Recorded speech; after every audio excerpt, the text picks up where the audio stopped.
Hello, my name is Brian Stacks. This is our week 1 video on which immersion element we choose. Uh, the immersive element I chose this week for this project and altogether is a narrative immersion.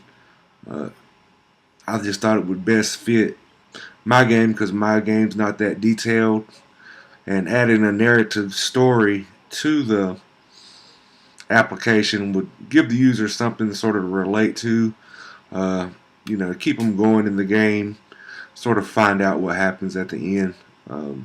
Also, being able to access the leaderboards, which we'll be covering later weeks, and have their friends in the leaderboard. It's always fun trying to beat your friends.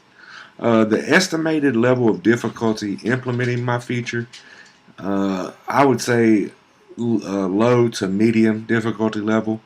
Just really gonna just create some scenes, game scenes that pop on some if-and statements or conditional statements. And I'm gonna do most of my design in the Adobe Illustrator with using vector graphics. We'll design a story that goes along with the application Catch 'em. This application I'm showing here in the background, and this is just my main game scene. Just my project from last month is what it is, but yeah, the narrative will give the user an idea of what you're catching the eggs for and why you're trying to get a high score. So we'll include that all into the narrative scenes, the story scenes.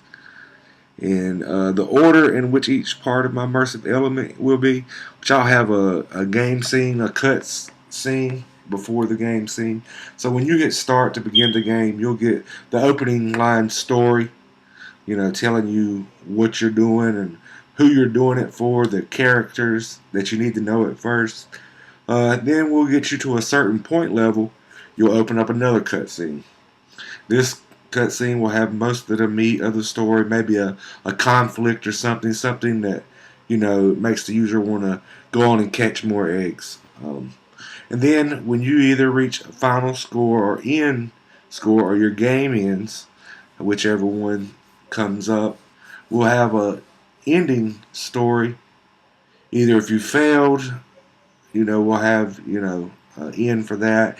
If you succeeded, we'll have an end for that with a cutscene and finishing up the story, giving the user some sort of ending.